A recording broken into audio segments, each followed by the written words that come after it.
말씀을 통해서 거짓을 이기는 힘이라는 제목으로 하나의 말씀을 증거하겠습니다.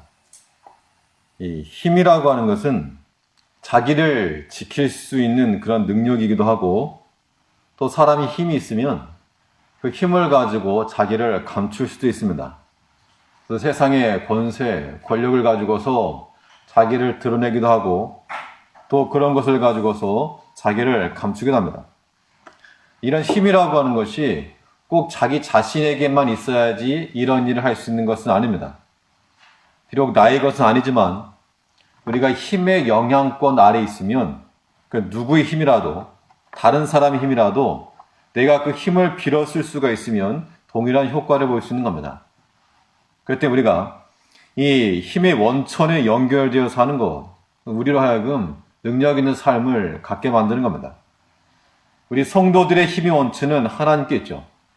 힘의 근원이 우리 안에서, 내 속에 있지 않고 하나님께 있기 때문에 우리가 하나님과 연결이 되고, 우리가 하나님께 붙어 있고, 하나님의 영향권 아래 살 때 그 사람이 힘을 발휘할 수 있다는 겁니다.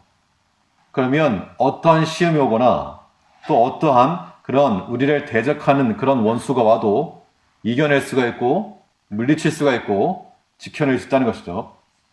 특히 오늘 본문에서는 베드로서는 그 당시에 창궐했던 거짓 교사들, 거짓 선지자들에 대한 그런 이 경계의 말씀을 주신 것인데, 여러 가지 잘못된 사상들 혹은 거짓 선지자들의 가르침, 교훈, 이런 것들을 너희가 분별하여서 거짓을 물리쳐라, 그 이야기입니다.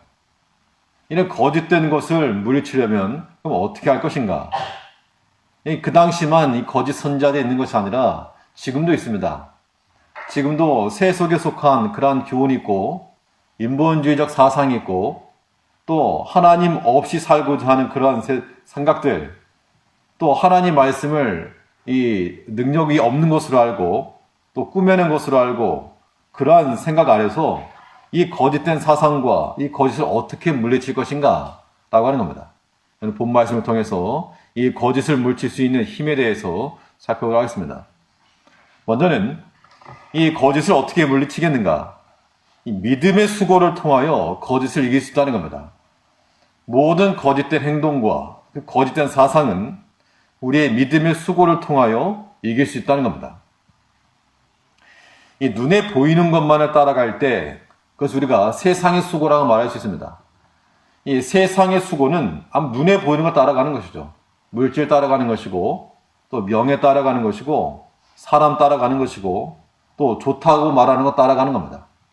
이러한 눈에 보이는 것을 따라가는 세상의 수고를 가지고는 절대 거짓에 이길 수 없다는 겁니다. 왜 그런가? 그 이유는 자명합니다. 거짓이라고 하는 것은 속이는 거겠죠. 이 거짓은 속이는 거기 때문에 실상을 감춰야 됩니다. 이 실상을 감춰야지만이 속일 수가 있고 거짓을 행할 수 있는 것이죠. 그렇기 때문에 어떠한 일에 있어서 그것의 참된 모습 혹은 그 이면의 것을 알지 못하게 한다는 겁니다. 그렇기 때문에 눈에 보이는 것만을 따라가는 사람들은 거짓에 절대로 이기지 못한다는 겁니다. 이 거짓 선지자의 특징이 또한 무엇인가 하면 눈에 보이는 거, 세상의 것을 추구하는 자들이라고 성경 말하고 있죠. 우리 2장 2절을 보면 이 거짓 선지자들의 특징에 대해서 말하고 있는데, 2장 2절에서 여럿이 저희 호색하는 것을 도추리니 이로 인하여 진리의 도가 회방을 받을 것이요 저희가 탐심을 인하여 지은 말을 가지고 너희를 일을 삼으니.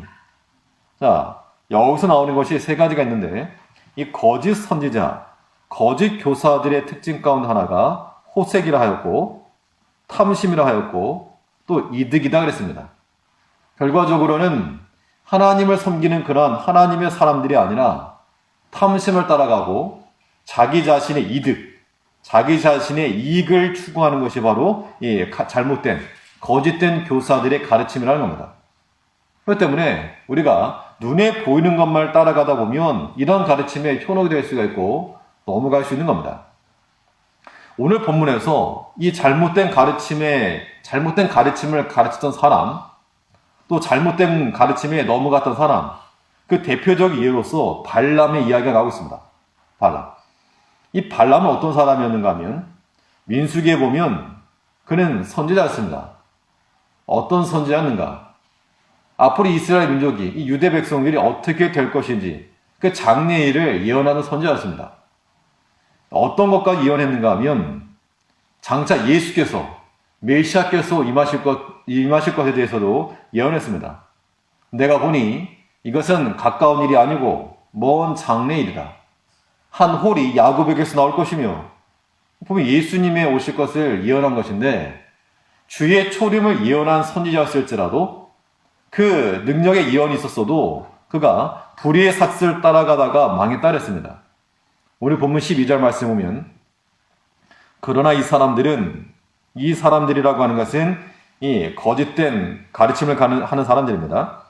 그러나 이 사람들은 본래 잡혀 죽기 위하여 난 이성 없는 짐승 같아서 그 알지 못하는 것을 회방하고 저희 멸망 가운데서 멸망을 당하며 불의의 값으로 불의를 당하며 낮에 연락을 기쁘게 여기는 자들이니 점과흠이라.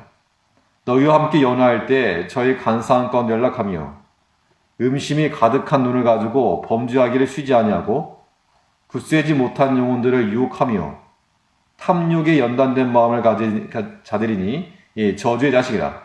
15절에서 저희가 바른 길을 떠나 미혹하여 부울의 아들 발람의 길을 돕는도다. 그는 불의의 삭슬을 사랑하다가 이 잘못된 거짓된 것을 따라가는 사람, 또 그 분별하지 못하는 사람, 세상의 수고를 추구하는 사람, 그 대표적인 예가 이제 발람의 길이라고 하는 겁니다. 이 발람의 길을 걸어가다가 불의의 삭슬을 사랑하다가 망했다는 겁니다. 눈에 보이는 것 따라가다 보니 그것이 마지막에 벼랑 끝으로 인도하고 말았다는 겁니다. 성경 그 어디를 봐도 눈에 보이는 탐심과 또 그 자신의 이득을 위해서 나갔던 사람들은 그 마지막이 항상 비참함으로 끝났습니다. 그 성군이었던 다윗도 그가 하나님을 잘 섬겼을 때는 국가에 섰지만 그래서 그가 칼을 잡으면 용사였고 펜을 잡으면 시인이었고 호를 잡으면 강력한 왕이었고 그런데 그의 눈이 그의 죄악을 바라보았을 때 눈에 보이는 그 유혹을 따라갔을 때 이 죄를 범하였고 그 죄의 범한 결과로 살인을 저질렀고 또 그 가정이 아주 풍비박산이 났다는 겁니다. 아브라함과 함께 이방에 나왔던 하란에서 나왔던 롯이 눈에 보이는 소돔성을 따라갔을 때 물이 있고 풀이 많은 그 소돔성을 따라갔을 때 모든 시험에서 지고 말았다는 겁니다. 또 눈앞에 있는 전리품에 손을 대었을 때 아가는 죽임을 당하였고 세상의 그 어떤 것이든 아무튼 눈에 보이는 것, 특히 우리가 불의의 삭, 물질이라고 대표되어지는 이 물질을 따라간다 그러면 우리가 아무리 많은 세상의 수고를 하여도 그 세상의 수고를 가지고 거짓된 사상과 가르침과 이걸 이길 수 없다는 겁니다. 세상의 권세 잡은 자는 이 사탄 마귀입니다. 세상의 권세를 물론 하나님께서 그 이면에 계시지만 세상의 권세 잡은 자가 마귀이므로 우리가 세상의 수고로 인생을 살아가려 한다면 이 사탄의 권세 아래 들어가야 됩니다. 물질 얻으려 할 때도 그의 재간을 받고 또 명예를 얻으려 할 때도 그의 것을 받을 것이므로 절대 그런 것 가지고서는 우리가 이길 수 없다는 겁니다. 이 거짓 교사들이 어떻게 교회에 들어오는가? 이 이단 사상들이 들어오는 길은 이 1절에 있는 것처럼 2장 1절에 보니까 그러나 민간에 또한 거짓 선자들이 일어났었나니 이와 같이 너희 중에도 거짓 선생들이 있으리라. 저희는 멸망케 할 이단을 가만히 끌어들여 자기들의 사신주를 부인하고 임박한 멸망을 스스로 취하는 자들이라. 어떤 잘못된 사상이나 가르침을 하는 것은 공개적으로 들어오지 않고 가만히 들어간다. 가만히. 이게 이단이 들어오는 방편 가운데 하나입니다. 그러면 중국에 갔는데 그 교회에서도 그 교회도 이제 몇 년 전에 신천지 때문에 한번 홍역을 치렀답니다. 중국도 한번 신천지가 한번 훑고 지나갔고 지금은 이렇게 문제가 되니까 지금 좀 잠잠한 상태라고 말하는데 처음에는 이제 이민 교육을 하다 보니까 나가는 사람도 많고 들어오는 사람도 많고 사실 누군가 새로 들어오면 반갑긴 하죠. 근데 이제 그 사건 이후로 누가 교회에 새로 오게 되면 이제 한편으로 경계한답니다. 저 사람 혹시 뭐 이단 아닌가? 뭐 신천지는 아닌가? 또 들어와서도 열심히 하다 보면 더 뭐 그런 의심을 하게 된다는데, 이 사람이 처음부터 들어와가지고 나 신천지다 그렇게 말한 거 아니라 처음에 아주 열심히 하죠. 그러다가 패턴이 이제 열심히 하다가 좀 교회에 불만을 가지고 있는 사람들이 있답니다. 교회에 다니다 보면 딱 그 사람 촉이 좋아서 그런지 딱 보면 아, 저 사람 교회에 좀 불만이 있구나. 좀 사귀다 보면 그런 사람들과 어울리면서 이제 담임 목사님에 대한 흠을 이제 내기 시작한다는 겁니다. 그래서 이것도 잘못되었고 저것도 잘못되었고 다른 교회는 이러한데 이 교회는 이렇지 않고, 이 흠을 보다 보면 거기에 동조하는 사람들이 모여서 하나의 파당이 형성되고 그 파당으로서 분란이 일어나게 되고 그래서 이게 쪼개지게 되는, 물론 이제 그 가운데는 믿음이 분별력이 있는 분들이 계셔가지고 분별하고 걸러내고 또 자기 거짓 탄로나니까 다른 데로 갔다 그랬는데, 근데 더 놀랐던 게 뭐냐 그 사람들 하는 말이 그 사람만, 그 집사라고 하는 사람만 신천지가 아니었고 그 이전에도 몇몇이 더 들어왔었다. 그러면서 그들과 함께 동조를 하는 이런 것을 보았는데, 정말 뭐랄까, 참 세력이라고 하는 게 놀랍기도 하고 참 엄청나다라고 하는 것을 얘기를 들었던 적이 있습니다. 우리가 교회 내에 누구가 어떤 분이라도 새로 들어오면 기쁘게 우리가 맞아들여야 됩니다. 근데 의심의 눈초리를 가지고 봐서는 안 될 것이지만 또 한편으로는 경계도 필요합니다. 그래서 우리가 사실 그 특징이 있는데, 어떤 다른 목적을 가지고 들어온 사람의 특징은 일단 들어와서 열심을 냄과 동시에 교제도 많이 하고 아무튼 안 좋은 이야기를 많이 한다는 겁니다. 다른 데에 비해서 교회의 어떤 안 좋은 면들, 그런 거 얘기하다 보면 또 동조하는 사람이 있게 되고, 그렇게 되면 교회에 평안이 없는 겁니다. 하나님께서 세워나가신 교회는 이거 흔들라고 있는 것이 아니라 약한 것이 있으면 덮어주고 또 서로 발전할 수 있는 가능성을 보고 또 이렇게 이 용납을 해야지, 그렇지 못하고 자꾸 지적을 하고 또 이것을 파내려 하고 이런 것 가지고는 진리를 세워나갈 수 없다는 겁니다. 이 거짓된 가르침을 하는 사람들이 그러한 모습을 띠고 있고 또 거기에 미혹받는 사람들도 동조하는 겁니다. 우리가 이 세상의 수고, 즉 눈에 보이는 것만을 따라갈 때 이 발람의 길을 걸어가고 불의삭세를 따라갈 때는 그러한 것을 추구하는 사람들과 마음이 하나 될 수밖에 없는 것이죠. 그런 것으로 거짓을 이길 수가 없다. 그럼 어떻게 이길 것인가? 세상의 수고로 이길 수 없으면 우리는 믿음의 수고로 이기는 겁니다. 믿음의 수고라고 하는 것은 눈에 보이지 않는 약속을 따라가는 걸 말하는 것, 약속을 따라가는 것을 의미합니다. 눈에 보이는 것을 따라가는 세상의 수고로 거짓에 질 것이고, 눈에 보이지 않지만 약속을 따라갈 때 그 믿음의 수고가 거짓을 이기게 하는 거라 그랬습니다. 이건 왜 그런가? 왜 그런 일이 가능한가? 모든 거짓은 실상을 감추고 속이는 거라 그랬습니다. 그렇기 때문에 눈에 보이는 것 따라가다가는 속이고 마는 것이죠. 속임 당하고 마는 겁니다. 근데 믿음의 그런 근본은 무엇인가 하면, 믿음의 정체는 바라는 것들의 실상이라고 그랬거든요. 그때 이 믿음을 따라가게 되면 참된 거, 실제를 만날 수 있다는 겁니다. 그러면 우리가 이 믿음의 수고를 하고 눈에 보이지 않는 약속을 따라갈 때 거짓된 것들은 다 걷어내고 참된 것만 남다는 겁니다. 그래서 우리가 이 믿음의 수고를 할 때 거짓 것을 온전히 물리칠 수가 있고 이기는 겁니다. 우리가 이 눈에 보이는 물질이나 명예를 추구하지 않는 거, 이게 필요 없다는 게 아니라, 물질도 필요한 거고 명예도 우리가 얻을 수 있는 것인데 그것을 위해서 수고하는 거, 그것은 옳지 않다는 겁니다. 그것으로 우리가 참된 인생을 살아갈 수 없다는 겁니다. 우리의 싸움이라고 하는 것은 보이는 것과의 싸움이 아니라 진정한 싸움은 보이지 않는 것과의 싸움이라고 그랬습니다. 성경이 말하는 것이죠. 고린도서 4장 18절에서 우리의 돌아보는 것은 보이는 것이 아니요 보이지 않는 것이니 보이는 것은 잠깐이요 보이지 않는 것은 영원함이니라. 이거 한번 찾아보실까요? 고린도서 4장 18절입니다. 정말 중요한 것은 감춰져 있는 것이요 보이지 않는 것이 있다. 이거 우리가 인정할 수 있어야 됩니다. 우리가 싸우는 것도 눈에 보이는 것으로 싸우지 않고 눈에 보이지 않는 것으로, 눈에 보이는 것은 잠깐이요 보이지 않는 것이 더 영원한 거라고 명백히 말하고 있습니다.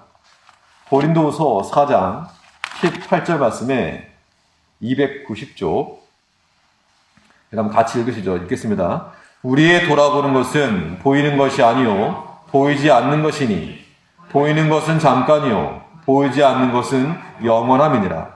그렇기 때문에 우리는 보이는 싸움 하는 것이 아니라 보이지 않는 싸움 한다는 거, 이거 알아야 한다는 겁니다. 그럼 우리에게 믿음의 수고가 필요하고 믿음의 싸움이 필요하다는 겁니다. 발람은 불의의 삭사를 사랑하다가 이 멸망케 할 그 물질 따라가다가 그가 스스로 이 멸망에 걸어갔고, 반면 우리는 이 믿음의 삭슬을 따라가야 한다는 겁니다. 이 보이지 않는 싸움이 승패를 결정하는 것이죠. 성경에 나오는 모든 예가 다 그렇습니다. 아브라함과 롯이 서로 결별할 때 롯은 눈에 보이는 소돔 땅과 고모라 성을 택하여 갔고, 아브라함은 그 믿음의 눈으로 황무지를 택했지만 하나님께서 도리어 그 황무지 가운데 약속의 땅으로 변화시켜 주셨다는 겁니다. 그것을 이긴 겁니다. 또 모세가 애굽 왕자의 아들로서, 왕의 아들로서 편하게 살 수 있었으나, 그러나 그가 하나님의 백성과 함께 고난받기를 택했을 때 더욱 그에게 상 주신 임을 바라봄이라 그랬습니다. 또 바울은 자기가 가지고 있던 거, 자랑할 만하던 거, 그런 것들을 무엇으로 여겼는가? 배설물로 여겼다. 배설물로 여기고 그리스도 아는 것을 더 큰 지식으로 알았기 때문에, 더 큰 상급을 추구했기 때문에 그는 눈에 보이는 것이 아닌 보이지 아니하는 것, 예수를 따라갈 수 있었다는 겁니다. 이건 마치 무엇인가 하면 이 믿음으로 산다는 것이 어떤 현실 감각이 떨어지는 게 절대 아닙니다. 믿음으로 살려면 우리는 정말 현실 감각보다 더 민감한 현실적 감각을 가지고 살 때 믿음으로 살 수 있는 겁니다. 성경의 사람들이 어떤 자선을 하기 위해서 이렇게 믿음의 길을 걸어갔던 것이 아니라 다 상급을 바라보기 때문이었고, 더 좋은 것을 바라봤기 때문이지, 그냥 어떤 자선, 자기 인생을 허비하기 위해서 그렇게 살지 않았다는 겁니다. 결국 우리가 믿음으로 산다는 것은 우리가 더 좋은 걸 추구하자는 겁니다. 눈에 보이는 것 그 이상의 것을 추구하는 것이 믿음의 길이다라고 하는 겁니다. 이건 마치 예수님 비유에 보면 밭에 감추인 보화, 이 비유가 나오는데, 어떤 사람이 밭에서 보화를 발견했다는 겁니다. 지금이야 은행에다 넣었지만 예전에는 그럴 데가 없으니까 보화가 있으면 아마 자기 땅에다 묻어놓았던 모양입니다. 요즘 가끔 유럽 쪽에서는 땅 자기 마당에서 옛날에 있었던 보화가 발견되기도 하고 그런 얘기 실제 뉴스에 나오기도 하는데, 밭에 감추인 보화를 발견했기 때문에 자기의 모든 소유를 팔아서 그 밭을 샀다 그랬습니다. 어떻게 보면 아주 어리석은 짓이죠. 밭에 감추어진 보화를 보지 못한 사람에게는 왜 저러한가? 왜 저런 쓸데없는 짓을 하는가? 왜 저런 그런 무모한 짓을 하는가? 비현실적인 행위를 하는가? 라고 분명 그렇게 말할 겁니다. 그런데 그 사람은 비현실적인 게 아니라 그 사람을 알지 못하는, 나만이 아는 참된 현실을 본 겁니다. 그 속에 보화 감춰져 있는데 당연히 내가 그걸 찾지. 눈에 보이는 걸 내가 팔아서라도 그걸 취하지. 이건 어떤 더 좋은 것을 봤기 때문에 조금도 미련 없이 또 망설임 없이 행할 수 있다는 겁니다. 그때 우리가 믿음으로 산다는 것은 어떤 다른 어떤 믿음이 좋아 이런 것이 아니라 정말 더 좋은 것을 보게 되면 믿음으로 산다는 겁니다. 우리가 눈에 보이는 걸 추구하는 거, 이거 잠깐이라고 하는 사람은, 그걸 인정하는 사람은 그것 때문에 우리에 있는 모든 인생의 자원들 다 허비하지 않을 거라는 겁니다. 우리가 다 이게 한정이 되어 있는 건데, 제한되어 있는데, 잠깐 없어지고 말 것을 위해서 일평생 투자한다는 거, 가성비가 떨어지는 겁니다. 하나님께서 우리를 어떠한 모양으로 부르셨든지, 우리가 주를 위하여, 영원한 것을 위하여서 하나님 앞에 드리고자 하는 이 마음 가지고 살아가는 것, 이것은 쓸데없는 짓도 아니요, 또 비현실적인 것도 아니요, 현실을 모르는 것도 아니라는 겁니다. 도리어 정말 좋은 것을 봤기 때문에, 참 쉽게 말하면 고수들이기 때문에 그렇다는 겁니다. 어떤 투자를 할 때에도 보통 말하는 개미들은 이 사람 저 사람 다 할 때 뛰어들지만, 고수들은 이미 그럴 때 치고 빠져나갔다, 그런 이야기를 많이 하죠. 그래서 우리가 세상적인 시각, 세상의 수고를 하는 사람들은 마치 개미와도 같은 것이고, 믿음의 수고를 하고 이 약속을 눈에 보이지 않는 것을 바라보는 사람들은 이 고수와도 같은 겁니다.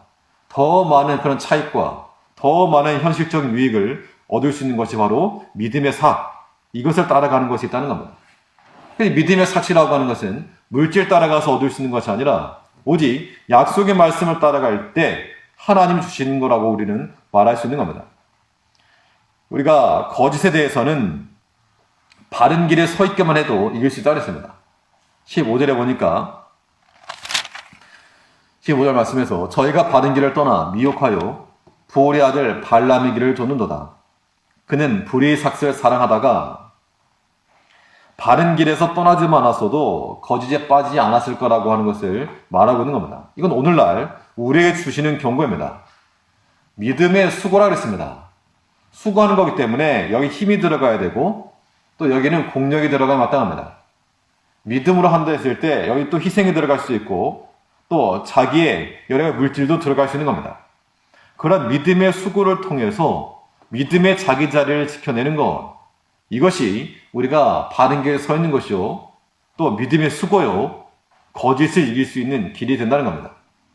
흔히 말하기를 전투에 실패한 군인은 용서를 해도 경기에 실패한 군인은 용서할 수 없다, 이런 말이 있는데 하나님께서 우리를 믿음의 군사로 세워주셨습니다.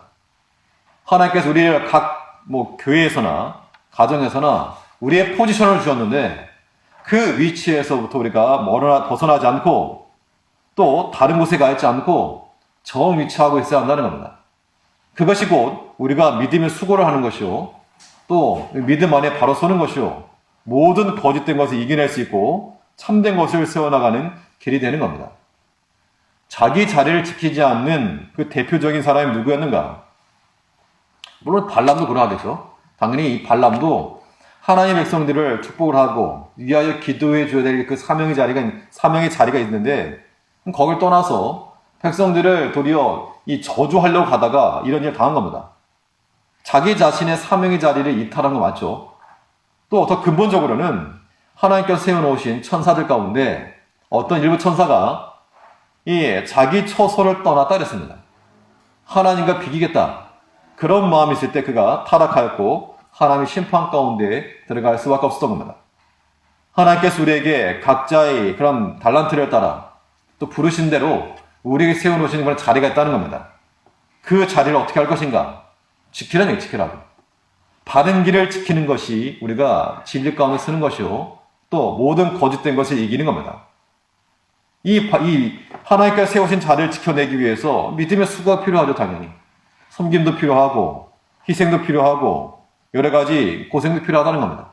그럴지라 우리가 이 믿음의 자리를 지켜낼 때 눈에 보이지 않는 약속을 따라 그곳에 서 있을 때 모든 거짓된 것들을 다 이겨내고 참된 것을 세워나갈 수 있을 거라고 하는 겁니다.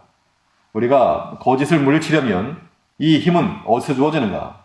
믿음의 수고를 통하여 주어진다는 겁니다.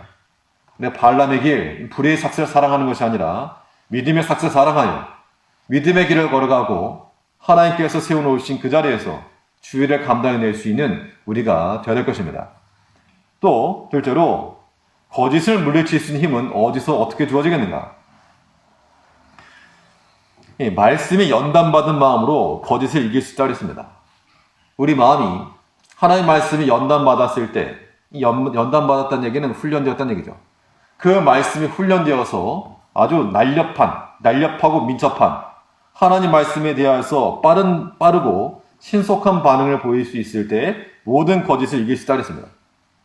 그때 우리는 우리 마음 가운데 탐심이 훑고 지나가지 아니하도록 항상 주의하고 경계를 해야 됩니다. 탐심에서부터 무엇이 나오는가? 탐심에서부터 이 욕심에서부터 죄가 나오고 죄에서부터 사망이 나온다 그랬습니다. 그럼 우리가 우리 마음 가운데 탐심이 들어오지 아니하도록 그 욕심이 들어올 수 있는 모든 여지를 다 물리쳐야 됩니다. 알게 모르게 뒤에 한 잔에 남겨놓고 들어오라고 할 것이 아니라 들어오지 못하도록 막아야 한다는 겁니다. 우리가 만일 탐심이라고 하는 것을 우리 마음에 한번 허락해버리면 어떤 일이 벌어지는가? 이 탐심을 통해서 죄가 일어나겠죠. 죄가 한 번 일어나게 되었을 때 한 번 딱 죄를 범하였어도 죄를 한 번 범했다는 것은 한 번의 이상의 의미를 갖고 있습니다. 왜 그런가 하면 아마 죄를 범하기 전에 처음에 죄를 짓는 거니까 갈등을 했겠죠. 우리가 만약 죄를 짓다 그럴 때도 갈등하지 않겠습니까? 뭐 담대한 마음으로 죄를 짓는 게 아니라 죄를 지을까 말까, 지을까 말까. 이게 갈등할까라는 겁니다. 갈등을 하다가 죄를 범하겠다라는 쪽을 기울어지게 되면 내가 선택하는 거죠. 그러면 무엇을 찾는가 하면 기회를 찾는 겁니다. 죄를 범할 기회를 찾게 되고 어떤 환경이 만들어졌을 때 핑계를 대게 되고 이것이 하나의 어쩔 수 없었다. 합리화할 수 있는 그런 핑계거리가 된다는 겁니다. 그 때문에 우리가 어떤 한 번의 죄의 한 번의 행동은 그 이전에 이미 마음으로 범죄했다는 얘기죠. 돌이킬 수 없는 그런 강을 건넜다는 겁니다. 그때 우리가 이 마음이 흔들리거나 하나님의 말씀에 대해서 갈등이 일어나게 되면 그런 것을 오늘 본문은 뭐라 말했는가 하면 굳세지 못한 영혼이라 표현하고 있습니다. 14절 말씀을 보면 음심이 가득한 눈을 가지고 범죄하기를 쉬지 아니하고 굳세지 못한 영혼들을 유혹하며 굳세지 못하기 때문에 갈등하게 되는 것이고 또 거기서 기울어지게 됐다는 겁니다. 또 탐욕에 연단된 마음을 가진 자들이니 탐욕이 연단되었다는 것은 한 번 죄를 범한 이후에 이게 무뎌진다는 겁니다. 사실 무슨 일이건 간에 한 번 하는 것이 어렵지 한 번 하기 시작하면 그 다음부터는 좀 더 수월하게 할 수 있는 것이 세상의 일이요. 믿음의 일도 그러하지만 죄를 범하는 것도 마찬가지입니다. 처음에 거짓말 한 번 하는 게 어렵지 한 번 거짓말 해놓기 시작하면 그 다음에 그걸 막기 위해서 또 거짓말 해야 되고 또 둘러대야 되고 또 핑계를 대야 되고 또 이렇게 합리화시켜야 되고 우리가 어떤 일에 대해서든 한 번 거짓된 걸 행했다. 이게 작은 게 아니라 큰 거라고 하는 겁니다. 그때 우리가 때로 자녀들을 보았을 때도 그런 것도 우리가 주의 있게 봐야 됩니다. 한 번 잘못된 일을 행한다. 한 번이 아니라 이미 마음속에 많은 갈등이 있었을 것이고 또 그 모든 갈등에서 졌을 것이고 그것이 습관화되기 이전에 고쳐내고자 하는 그런 마음이 없으면 나중에 큰 후회로 남을 거 말 거라고 하는 겁니다. 탐욕에 연단된 마음, 이 발람이 그랬다는 겁니다. 발람이 처음부터 이스라엘 저주하려고 했던 게 아니라 민수기 22장을 보면 처음에 이 발락이라고 하는 왕이 모압 왕이 이 발람에게 사랑을 합니다. 그러면서 말하기를 가서 너 이스라엘 백성을 위해서 좀 저주를 해라. 그랬더니 발람이 뭐라 말하는가 하면 나는 그러지 않겠다. 사실 이 사람을 그냥 돌려보낸 게 아니라 하룻밤 묵어라 해놓고 기도해 보니까 이게 아니다. 난 당신들과 함께 가지도 않을 것이고 저주도 하지 않겠다. 그랬더니 이번에는 이 발락이 더 많은 사람을 보냈습니다. 더 높은 귀족을 보냈고 또 더 많은 물질을 보낼지 모를 일이죠. 그런데 그때 이 재밌는 장면은 무엇인가 하면 그때도 이 발람은 저주하지 않았습니다. 하지 않는다. 또 하나님의 기도를 받았습니다. 그런데 그 어떤 말이 덧붙여졌는가 하면 이 민수기 22장 한번 보시면 민수기 22장 한번 보시겠습니다.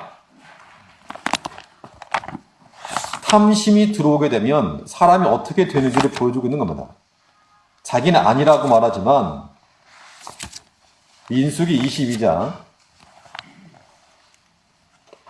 2절 말씀부터 오면 그 발람에 관계된 이야기가 나오는데 7절 한번 보니까 7절에서 이 모압 장로들과 미디안 장로들이 손에 복술의 예물을 가지고 떠나 발람에게 이르러 발락의 말로 그의 고함에 발람이 그들에게 이르되 이 밤에 여기서 유숙하라. 여호와께서 내게 이르시는 대로 너희에게 대답하리라. 모압 귀족들이 발람에게서 유하니라. 하나님이 발람에게 임하여 가라사대 너와 함께한 이 사람들이 누구냐? 발람이 하나님께 고하되 모압 왕 십볼의 아들 발락이 내게 보낸 자라. 이르기를 보라 애굽에서 나온 민족이 있어 지면에 덮었으니 이제 와서 나를 위하여 그들을 저주하라. 내가 혹 그들을 쳐서 몰아낼 수 있으리라 하나이다. 하나님이 발람에게 이르시되 너는 그들과 함께 가지도 말고 그 백성을 저주하지도 말라. 그들은 복을 받은 자니라. 그래서 안 했다는 겁니다. 그런데 13절 보니까 발람이 아침에 일어나서 발락의 귀족들에게 이르되 너희는 너희의 땅으로 돌아가라. 내가 너희와 함께 가기를 여호와께서 허락지 아니하시느니라. 모압 귀족들이 일어나 발락에게로 가서 고하되 발람이 우리와 함께 오기를 거절하더이다. 발락이 다시 그들보다 더 높은 귀족들을 더 많이 보내매 그들이 발람에게로 나아가서 그에게 이르되 십볼의 아들 발락의 말씀에 청컨대 아무 곳에도 거리끼지 말고 내게로 오라. 내가 그들을 높여 크게 존귀케 하고 그대가 내가 말하는 것은 무엇이든 시행하리니 청컨대 와서 나를 위하여 이 백성을 저주하라 하시더라.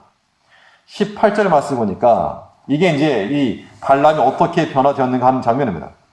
18절에 보면 발람이 발락의 신하들에게 대답하여 가라되 발락이 그 집에 은, 금을 가득히 채워서 내게 줄지라도 내가 능히 여호와 네 하나님의 말씀을 어기어 덜하거나 더하지 못하겠노라. 이 성경 읽기 나름인데 제가 볼 때 이 18절 말씀에서 이 발람이 무엇을 말하는가 하면 발락 왕이 만일 은과 금을 가득히 채워서 내가 줄지라도 난 안 간다. 이 발락이 그 왕이 은과 금을 가득히 주겠다 이런 약속을 한 건 아니었습니다. 그런데 자기가 하는 말이죠. 스스로 하는 말. 만일 그 왕, 너네 왕이 나한테 은과 금을 가득 채워준다 그래도 난 안 간다. 여기서 어떤 걸 느끼는가 하면 그가 비록 말은 그렇게 했지만 그 마음 가운데 어떤 갈등이 있는가 하면 혹시 은과 금을 얻을 수 있는 기회는 아니겠는가? 더 많은 귀족들이 오고 더 높은 귀족이 오고 발락의 그런 원하는 뭐든지 주겠다라고 하는 그 말을 들었을 때 선지자로서 내가 그들을 저주하지 않겠다라고 말했지만 또 그 마음 한편으로 은과 금에 관한 생각이 있었기 때문에 이런 표현이 나오지 않았겠는가? 사람이 어떤 것을 말할 때는 그 마음이 있는 게 나오는 겁니다. 지금 은과 금이라고 하는 것은 그들이 제시한 것도 아닌데 그 스스로 먼저 말하기를 은과 금 줘도 안 간다. 그 말은 즉슨 그런 것들을 한 번쯤 생각해봤다 그 이야기겠죠. 그러다가 어떻게 됐는가? 처음에는 하나님께서 가지 말라 그랬는데 그럼 이번 가라. 가되 저주를 하지 말라. 갔다가 거기서 이제 말 못할 짐승에게 책망을 받고 돌이켰다 그 이야기죠.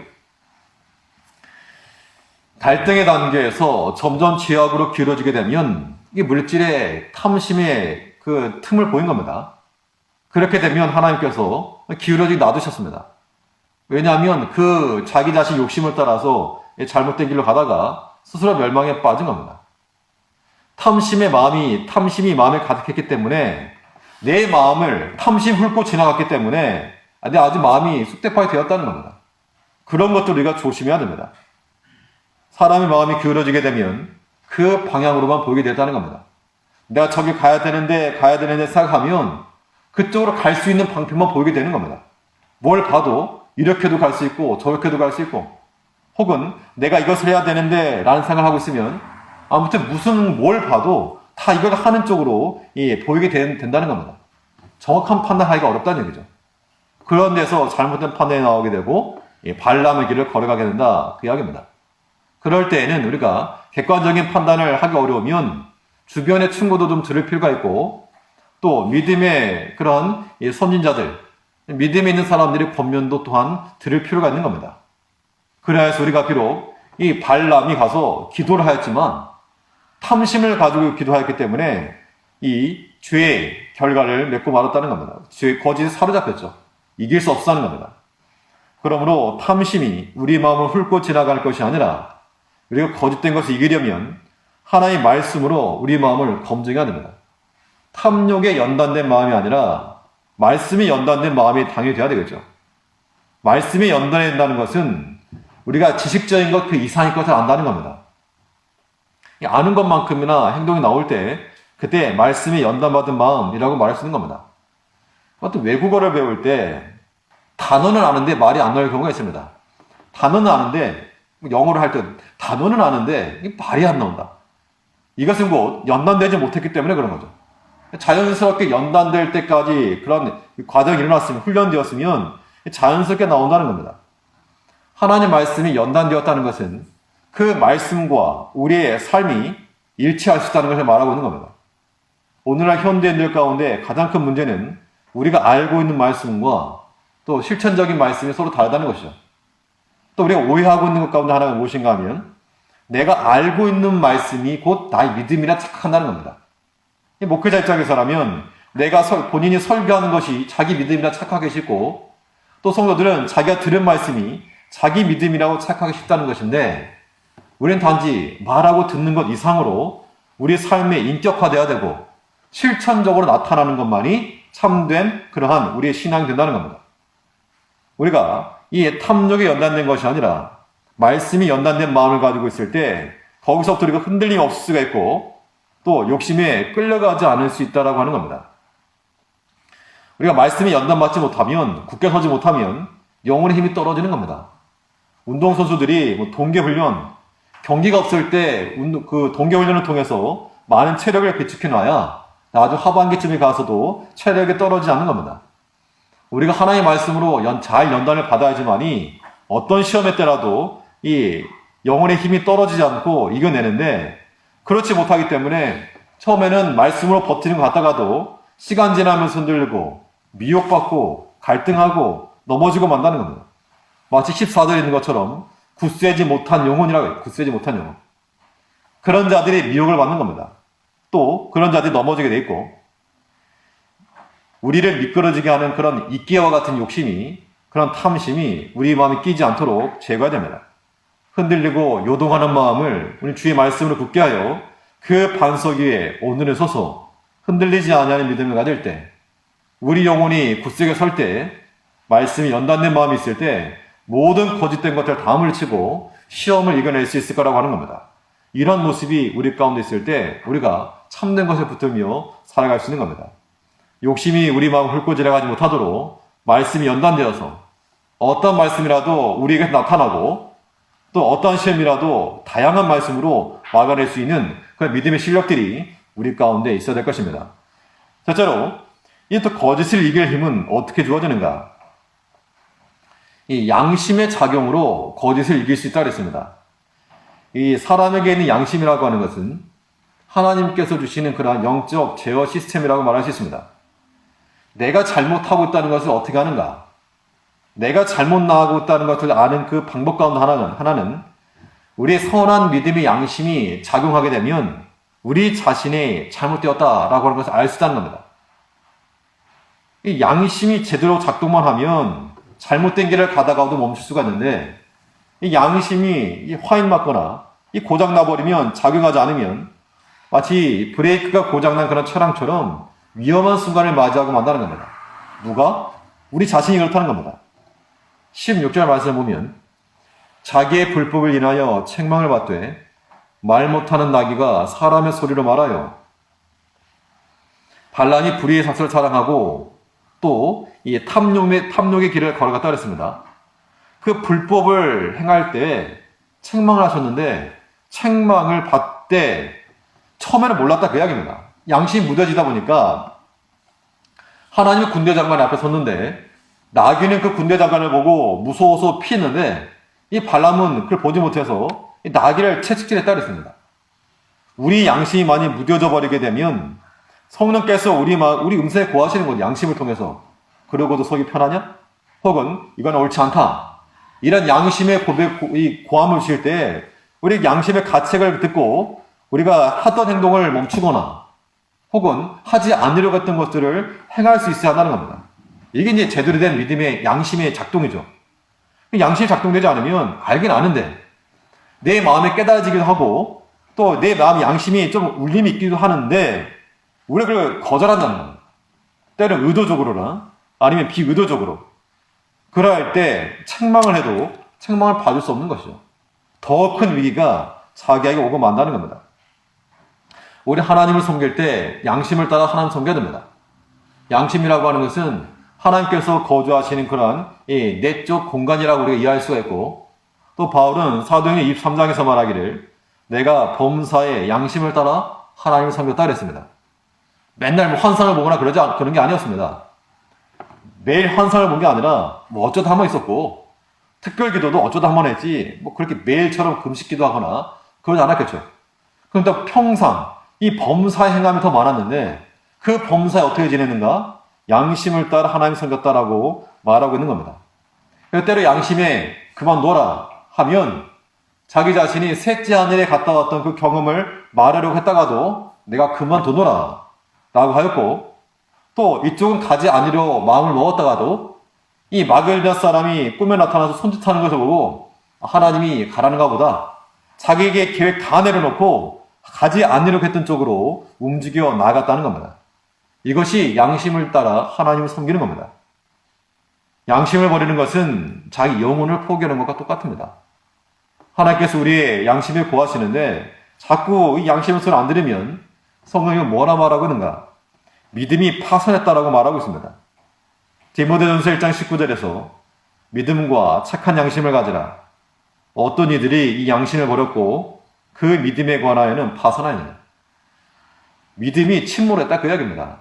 아무리 믿음이 있다라고 말해도 양심 버리면, 양심 바로 쓰지 않으면 그 믿음은 아무 쓸모 없는 것이다. 우리를 구원하지도 못한다. 도리어 우리 영혼을 파멸에 빠뜨린다. 포기하는 거다. 그렇게 말하고 있는 거라고 하는 겁니다. 우리 영혼이 이는 비극적인 결말을 당하지 않으려면 우리 양심에 거하시는 성령의 소리를 우리가 들어야 됩니다. 그렇지 않으면 어떻게 되는가? 아무리 잘못된 길을 하더라도 이걸 깨닫지 못한다는 겁니다.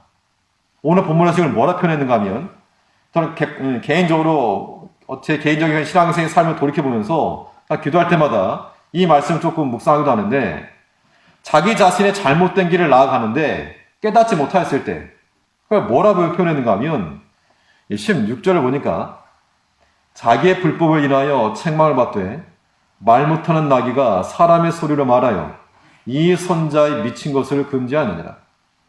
선지자의 미친 것이라 표현했습니다. 그가 선지자로서 하나님의 말씀을 전하는 자인데 그의 하는 행동이 정말 이게 표현하기 그렇지만 참 미친 짓과 똑같다. 가끔 내 자신이 어떤 바로 행동하지 못할 때 정말 이건 미친 짓이다. 이거 이 선지자의 미친 짓을 금지하였다 그랬는데, 우리가 이런 것을 가지고도 우리 자신에게 한번 적용시켜 봐야 됩니다. 하나님께서 우리에게 세워놓으신 직분들이 있고 우리에게 세워놓으신 자리가 있습니다. 그런데 그런 것을 우리가 제대로 하지 못하고 우리 욕심을 따라, 불의의 삭설 따라, 눈에 보이는 것을 따라 하나님의 그런 성령의 책망과 그런 권고가 있어도 무시하고 나가게 되면 미친 짓이야, 미친 짓. 선지자의 미친 짓이요, 직분자의 미친 짓이라고까지 우리가 말할 수 있다는 겁니다.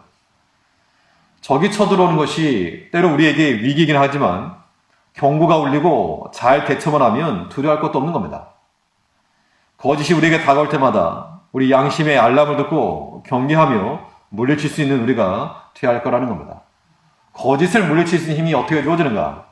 눈에 보이는 것이 아닌 보이지 아니하는 싸움, 믿음의 수고에서부터 힘이 나온다고 했습니다. 이 탐심이 우리 마음을 훑고 지나가지 아니하도록 말씀에 연단받은 마음이 우리 가운데서 굳게 서고, 또 우리 신앙 양심이 작동하여 모든 거짓된 것에 대해서 걸러내고 또 하나님께서 책망하시는 것에 대하여 그 미친 짓이라고 하는 것을 지속적으로 하지 말고 멈추고 돌이켜서 하나님의 책망의 소리를 들을 줄 알 때 모든 거짓을 싸워 이길 수 있는 우리가 될 수 있을 거라고 하는 겁니다. 하나님 앞에서 이러한 모습 살아가는 우리가 되어야 되겠습니다. 기도하겠습니다. 우리를 사랑하신 아버지, 하나님께서 우리에게 믿음을 주어서 하나님을 알게 하셨지만 여전히 우리 자신의 욕심이 강하고 마치 불의의